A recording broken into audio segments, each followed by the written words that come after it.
All right, one more day going live. Again, I'm going to try to do some daily recaps of struggles that my dealers are going through. Obviously, if you can attend live, that's great. If not, we will have this recorded on our feed. And one of the challenges that I've had over the last few days going into new car season here, as new cars inventories are stacking up, is I've had quite a few dealers struggling with that guy down the street. Hey, Eric, that guy down the street that's giving away their cars and throwing all the incentives into their pricing. So my dealer's trying to do a fair price and be upfront with customers, while the guy down the street's throwing in every rebate, so that customers aren't going to qualify. Some of these things is you got to be a recent college grad, own your own business, and be in a farm bureau. So basically, that buyer has to just graduated from college, decided to own his own farm, buying a new car and wrapping that vehicle to get that kind of discount that some of these dealers are showing. So they struggle real hard to figure out, should I do that? What should I do? And either new or used, the same things happens on used. Hey, Bill, nice to see you. The same thing happens on used is, do we drop our price and do what the other guys do because I'm afraid of losing traffic? Or do I do what I feel is right and not be misleading with my pricing? And I tell the dealers, either step up or stand out, and new or used. And so what I mean by that, because either way, you're going to have to train your staff. And I'd rather stand out before I go any further, and not step up. But what I mean by step up or stand out and why you need to train, if you're going to step up and do those same kind of pricing and step up and price match those dealers, you're going to have accountability issue, and you're going to have to train your sales staff to overcome an upset customer and objections and things like that. The customers, once they get there and that price isn't the same anymore, you're going to have to train your staff on how to overcome those things. And I think that is, again, puts a bad taste in a lot of customers' mouths when they come into a store and the price is $1,500 higher, $500 or $1,000 higher than they thought or seen on the advertised price. Or if you decide to stand out, you're going to need to do another training session with your staff. And I was pausing because I seen Glenn, why would the price not be the same? So again, again, some dealers will put rebates and incentives that customers don't qualify in their advertising price.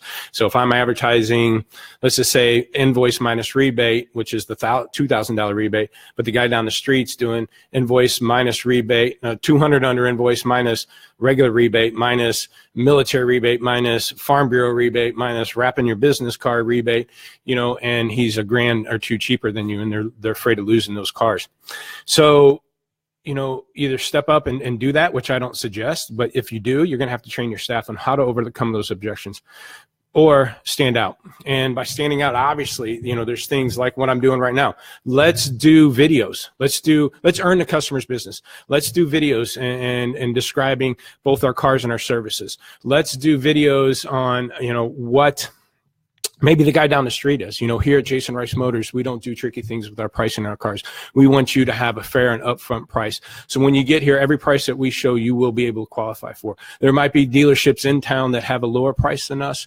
But again, once you get into those stores, there'd be a lot of rebates or incentives that you don't qualify for. And we won't do that to you here at Jasen Rice Motors or something like that. You got to be able to stand out, push that message out to customers, and be able to have your sales staff explain to customers too, but especially on TOs and customers that are going to leave. You're going to wait for the be back and hope they come back. Set the customer up, fill their mouth, let them know, hey, customer, once you get there, understand that, the price is probably going to change because you don't qualify for this and that. And when that price goes up, I want you to realize, what they've done and taken advantage of. And I like to have the opportunity for you to come back. And because they're going to do what it takes to beat my price because they got you in the door and you're and the hard part with that though, and it's no different than I was on the retail end for 8 years, I'm on the vendor year for 8 years. And, us as dealers, when I was working at a dealership and we canceled the vendor and we found out it really affected our business, it was hard to tuck our tail, be humble, and go back to that vendor and say, hey, I'm sorry, I need you back, right? And customers are going to have the hard time doing the same thing. You're going to tell them, hey, folks, when you get there, the rebates are going to be different and this and that customer leaves. It's going to be hard a lot of times for a customer to tuck his tail in, be humble, and come back and go, you're right, you know. But that's where you got to train your staff and get them educated on how to handle those situations. And so, again, just as a quick recap, I wanted to make these a little bit quick.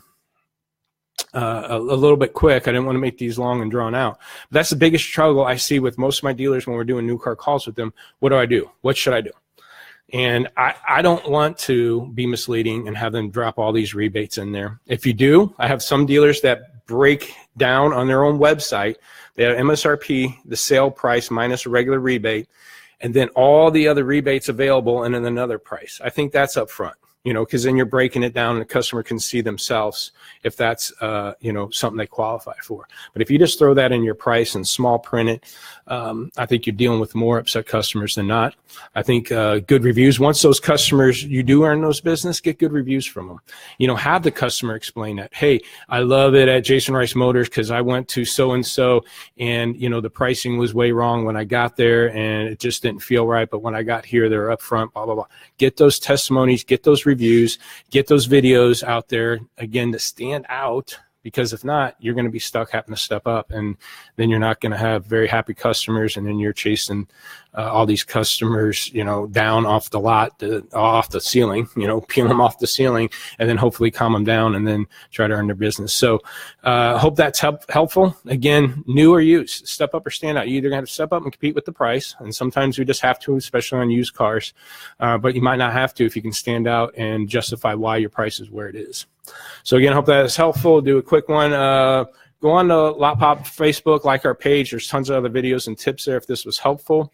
Give me a call, 314-568-2754 if you have any questions. Appreciate your time. Thanks.